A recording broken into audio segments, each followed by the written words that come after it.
How do you feel when you get your couple portraits taken? Pretty awkward. It gives us an opportunity to learn more about posing, which we're very, very bad at. Yeah, I don't really like doing it. So we usually take really ugly selfies together. How many of you photographers have ever heard that from clients? Well, today, I'm gonna put y'all on some game. I'm gonna teach you about what I like to call ground up posing. So not only can you deliver fire photos to your clients, but also keep them coming back for more. If you're new here, hi, my name's Joey. I'm a freelance portrait and travel photographer with 4 years of experience. I've worked with clients internationally in both America and Asia, and I am here to provide you with simple photography explanations to help you get better photos as fast as possible. Before we dive into posing, I have to give credit to my teacher, Pai Jirza. I learned everything about posing from him, so if you see similarities in my approach to posing, you know where those influences came from. Let me give you an overview of my approach to posing. Then we'll head out to the field with a couple to model exactly what I'm teaching. The idea here is to pose your subject joint by joint, starting from the feet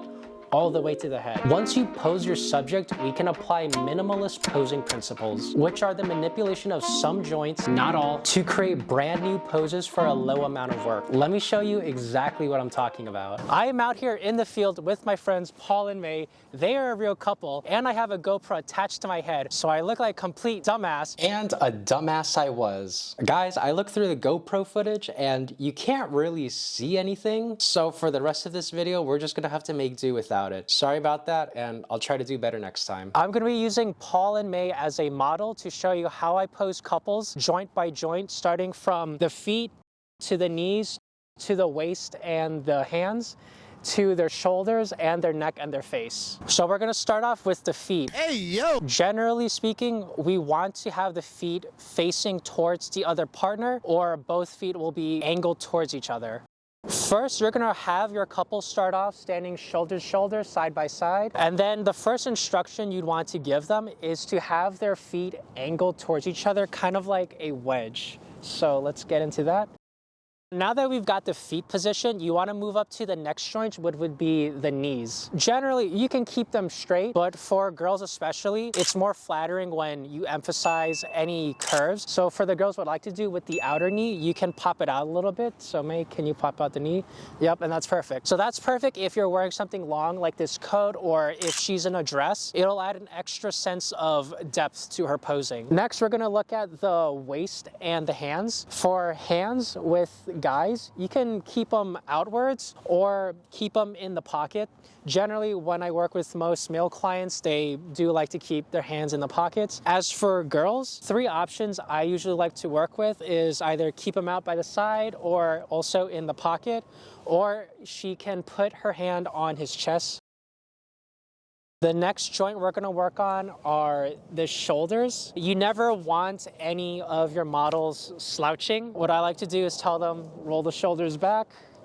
Yep, there you go. That's good. Good posture. Another important point, especially if you're a male photographer working with a female subject, never say open up the chest for obvious reasons. Instead, be very careful with your language, and you will want to say instead, roll the shoulders back, and that achieves the exact same result of having a good posture. After the shoulders, you're gonna want to observe their neck positioning. You wanna have the neck at a slight lean towards the other partner. So, yep, there you go, that's perfect. Make sure the angle of the neck is not too harsh. It might come close to a 90-degree angle. So Paul, if you just do that.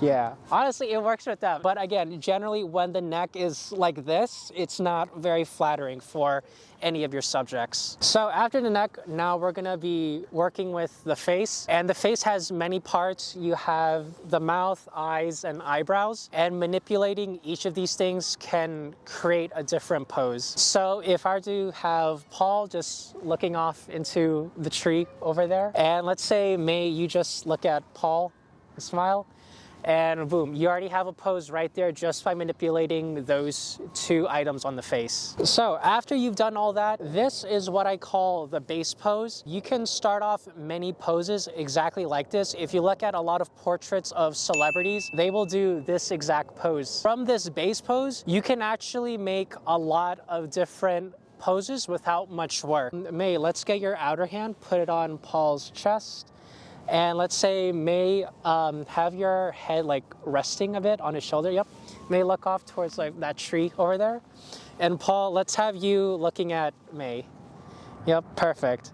And just like that, just manipulating a few extra joints, we have a different pose. Their feet are the exact same, their knees and waists. They could be manipulated, but right now they're the exact same. So we have a new pose without doing that much extra work. If you're finding value in this video, please hit the like button so this video can spread and help others. Let's move on to the next pose. Models here, side by side, shoulder to shoulder. May, I want you to take a step forward. Yep. And take one step towards Paul. Good. Paul has half of his body covered by May. Look at the feet. Paul's left foot and May's right foot are directly stacked up on top of each other. For hands, you could keep them towards the side, but let's manipulate that. Paul, let's do a hug from the back around May, however you hug her naturally. Neck can also be straight, or you can have Paul lean a little bit towards May. Yep.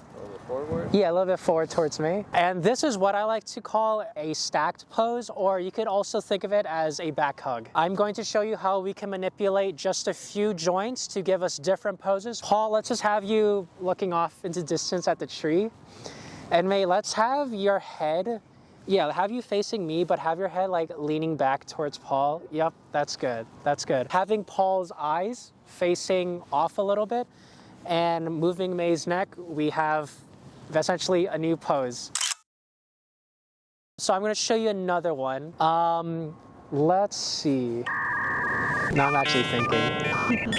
Next pose, let's start off shoulder to shoulder, side by side. And let's have the feet facing towards each other. Yep. Good. And now we're going to look at the knees. We can just keep them straight with the arms and waist. Let's bring them close together and have the arms as if like you're hugging each other. Yep, shoulders are perfect. And as for the neck, Paul, let's bring your neck a bit closer to May's. This is what I like to call a closed pose or a hugging pose. From here, I'm going to show you again how manipulating just a few joints can give you different poses from the same base position. Let's have you like lean into Paul's shoulder and have your eyes closed. Almost like you're just dreaming. Yep, perfect. Okay, that's perfect. And that's another pose right there. After taking all those great portraits, there is one habit I like to apply at the end of every photo shoot to constantly improve my skill. Watch this video next on it.